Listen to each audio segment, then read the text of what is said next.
Di awal tahun 2021 ini, di tengah-tengah pandemi yang masih berlangsung dan semakin bertambahnya angka kasus positif COVID-19 di Indonesia, kita kembali berduka dengan rentetan musibah dan bencana alam yang terjadi di negeri ini.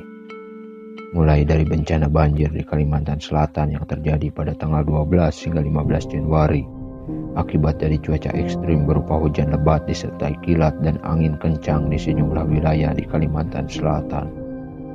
Cuaca ekstrim tersebut kemudian berdampak pada bencana banjir yang menggenangi 10 kabupaten kota di Kalimantan Selatan, di mana ketinggian air yang merendam wilayah-wilayah tersebut cukup bervariatif antara 0,5 meter hingga 3 meter, yang mengakibatkan terendamnya 10.000 lebih tempat tinggal di wilayah Kalimantan Selatan dan 39.000 jiwa terdampak banjir dengan 1.500 lebih orang mengungsi.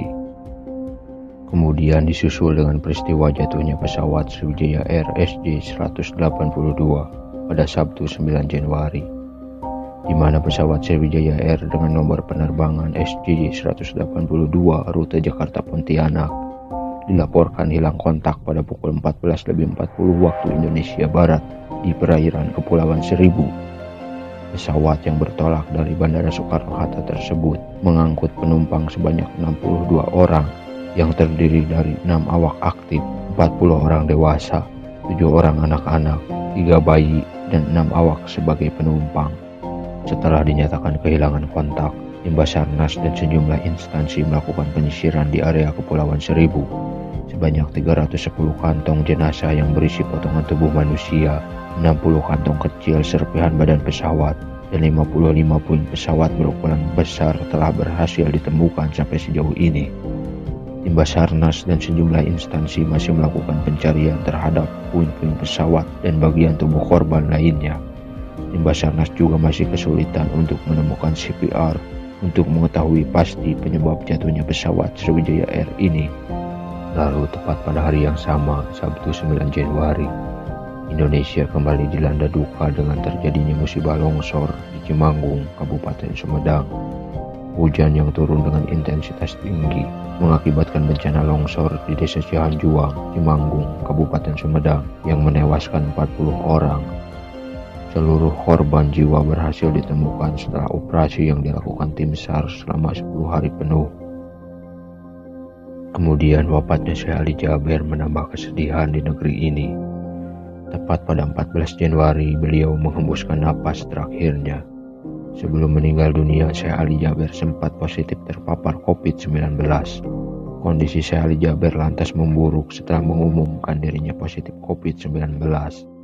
Tak lama kemudian, Yayasan Syekh Ali Jaber menyatakan kondisi kesehatan Syekh Ali Jaber meningkat. Kendati demikian, Syekh Ali Jaber masih dirawat intensif di ruang ICU. Namun, Tuhan berkehendak lain. Pada akhirnya beliau menghembuskan napas terakhirnya dalam keadaan negatif COVID-19. Di hari Senin 18 Januari, Provinsi Sulawesi Barat kembali diguncang gempa bumi tektonik pada pukul 12:11 waktu Indonesia Tengah. Gempa ini menimbulkan guncangan hebat yang dirasakan di Majene dan Mamuju. Gempa tersebut mengakibatkan sebanyak 81 orang meninggal dunia, 554 korban luka-luka, dan terdapat 27.850 orang mengungsi di 25 tempat pengungsian. Kabar duka kembali datang menimpa bumi pertiwi. Bencana alam banjir dan longsor juga terjadi di Kota Manado, Sulawesi Utara pada Sabtu 16 Januari pukul 15 waktu Indonesia Tengah. Banjir dan tanah longsor terjadi akibat hujan dengan intensitas tinggi dan struktur tanah yang labil di Kota Manado, Sulawesi Utara. Tercatat 6 orang tewas akibat banjir dan tanah longsor di Kota Manado, Sulawesi Utara, sementara sebanyak 500 jiwa mengungsi. Kemudian disusul peristiwa erupsi Gunung Semeru dan Merapi. Gunung Semeru kembali meletus pada Sabtu 16 Januari pukul 17:24 waktu Indonesia Barat. Terpantau dari laman resmi Magma Indonesia atau WSDM, status Gunung Semeru sampai pada Senin 18 Januari adalah level 2 waspada. Begitu juga Gunung Merapi yang terletak di 2 provinsi, Jawa Tengah dan Yogyakarta, meningkat dari level 2 waspada ke level 3 siaga. Pada Sabtu 16 Januari pukul 10 waktu Indonesia Barat, Gunung Merapi meluncurkan guguran awan panasnya. Dan terakhir, Bumi Pertiwi dilanda musibah banjir bandang di Kabupaten Bogor pada Selasa 19 Januari pukul 10 waktu Indonesia Barat.